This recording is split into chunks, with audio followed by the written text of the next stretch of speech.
திருமதிய ராமானுஜ நமக. இந்த பதிவில் பார்த்தீங்கன்னா, தங்கம் என்றாலே 2 பேர் தான் உலகத்தில் ஞாபகத்துக்கு வரும். ஒன்று நவக்கிரகங்களில் பிரகஸ்பதி குரு, ஆண்டாள் நாச்சியார் காட்டிய அந்த குரு. 5000 ஆண்டுகளுக்கு முன்னாடியே தன்னுடைய திருப்பாவையில் சொல்கிறாங்க ஆண்டாள் நாச்சியார்.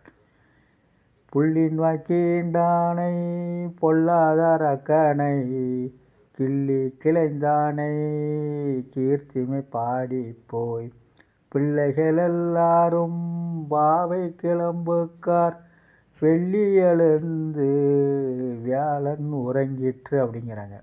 அந்த வேலன் தாங்க தங்கத்துக்கு அதிபதி. ஜாதகத்தில் குரு நல்லா இருக்கிறவங்களுக்கெல்லாம் தங்கம் வீட்டிலே தங்கம். சரி, அப்படி எல்லாருக்கும் சரியாக வரல அப்படின்னா என்ன பண்ணணும்னு கேட்டோன்னா, திருமங்கை மன்னன் ஸ்ரீமன் நாராயணன் இவர்களுக்குள்ள உறவை பற்றி பார்த்தோமானால் தெரிந்து கொண்டாலே நம் வீட்டில் தங்கம் தங்கிவிடும்.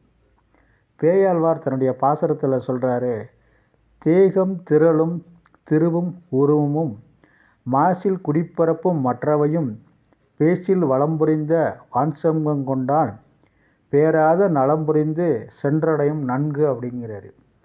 நம்ம உடம்புக்கு தேவையான நல்ல ஒரு தேகத்தையே கொடுக்கக்கூடியது ஸ்ரீமன் நாராயணனுடைய நாமம் அப்படிங்கிறாரு. நமக்கு ஏற்படக்கூடிய திறமையை கொடுக்குறவனும், செல்வத்தை கொடுக்குறவனும், அழகான உருவத்தை கொடுக்குறவனும் ஸ்ரீமன் நாராயணனுடைய நாமம் அப்படின்னு பேயாழ்வார் சொல்லும்போது நாம் அவற்றை பின்பற்ற தவறி விடுகிறோம். செல்வம் அப்படின்னாலே எல்லா செல்வத்தோடு தங்கமும் சேர்ந்து விடுகிறது. செல்வத்தில் தலை சிறந்த செல்வம் செவிச்செல்வமாக இருந்தாலும் தங்கம் மிகப்பெரிய செல்வமாக உலகத்தில் பார்க்கப்படுகிறது. அவற்றை திருமங்கை மன்னனுக்கு ஸ்ரீமன் நாராயணன் கொடுத்தருளினார். திருமங்கை மன்னனுடைய வரலாறை நாம் உற்று நோக்கி பார்த்தோமானால் அனுபவத்தில் கூறுகிறார், நமக்கு ஒரு பாடத்தை கற்பிக்கிறார்.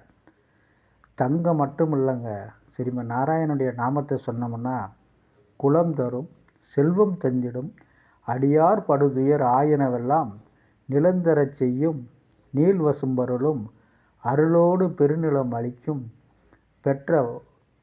பெற்ற தாயினும் ஆயன செய்யும் நலம் தரும் சொல்லை நான் கண்டு கொண்டேன் அடியேன் நாராயணாவென்னும் நாமம் அப்படிங்கிறாரு. இத்தனை செல்வம் இருக்கும்போது தங்கம் நம்மளை விட்டு எங்கே போயிடும்? அந்த தங்கம் தங்கணும்னா இந்த ஒரு பாசரமே நமக்கு அற்புதமாக பெறும். வளம் தரும் மற்றும் தந்திடும், பெற்ற தாயினும் ஆயன செய்யும் நலம் தரும் சொல்லை நான் கண்டு கொண்டேன் அடியே நாராயணாவென்னும் நாமம் அப்படிங்கிறாரு. இந்த திருமங்கை மன்னன் சொல்லுவதற்கு என்ன காரணம்? இவருடைய வாழ்க்கையில் சில கஷ்டங்கள் வந்தது. காரணம், தினசரி 1008 வைஷ்ணவனுக்கு அன்னதானம் விட வேண்டும். இவற்றிற்கு பணம் தேவையல்லவா?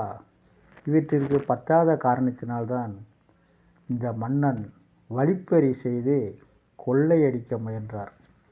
அப்படி ஒரு சம்பவம் திருமங்கை மன்னன் வாழ்வில் நடந்த போதுதான் மணமக்களை கோலத்தோடு வருபவர்களையெல்லாம் திருமங்கை மன்னன் பார்த்து விட்டான். அடியார்களுக்கு அன்னம் பாலிப்பதிலேயே திருமங்கை மன்னனின் செல்வமெல்லாம் செலவாகிவிட்டது. வழிப்பறி செய்தார்களும் பொருளை திரட்டி அடியவர்களுக்கு உபச்சாரம் செய்ய விரும்பினான்.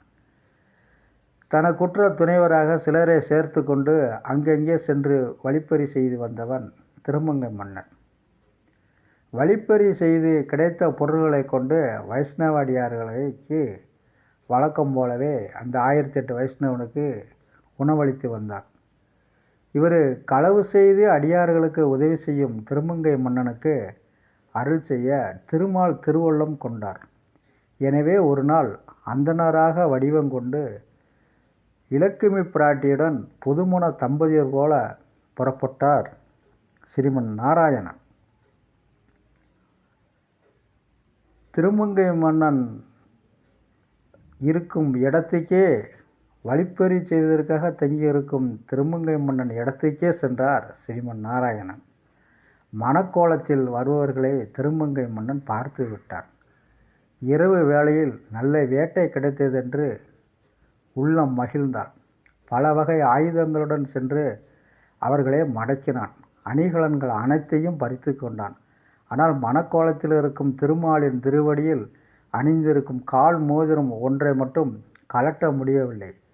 எனவே தன் பற்களால் கடித்து அதனையும் எளிதில் கலட்டி கொண்டான் திருமங்கை மன்னன். தான் கவன்ற அணிகலன்கள் அனைத்தையும் பெரியதொரு மூட்டையாக கட்டினான். கட்டிய மூட்டையை தூக்க முயன்றான். முடியவில்லை. அது மலை போல் அசையாமல் கிடந்தது. இவ்வளவு தங்கத்தையும் ஸ்ரீமன் நாராயணனே திருமங்கை மன்னனுக்கு கொடுத்தருளினார். தன்னால் மூட்டையாக தூக்க முடியாததைக் கண்டு திருமங்கை மன்னன் வியப்படைந்தான். மணக்கோலத்தில் பெருமாளை நோக்கி, நீ செய்த மந்திரம்தான் யாது?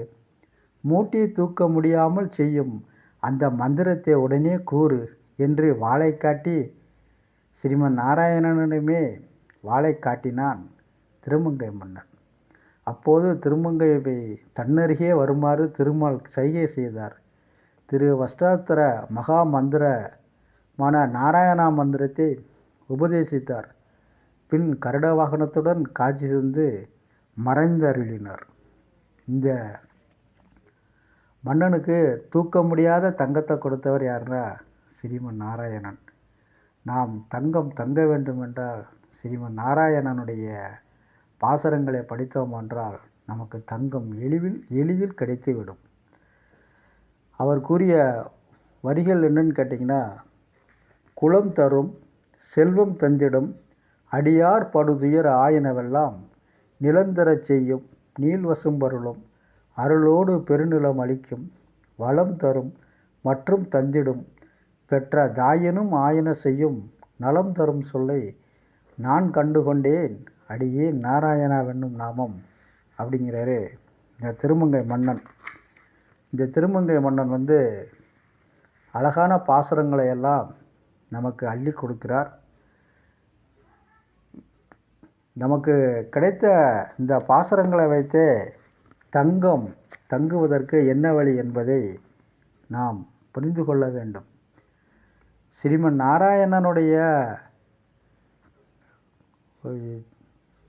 நாராயணனுடைய திருநாமங்களை நம்ம சொன்னாலே அற்புதமாக நம்ம வாழ்க்கையில் நடக்கும்.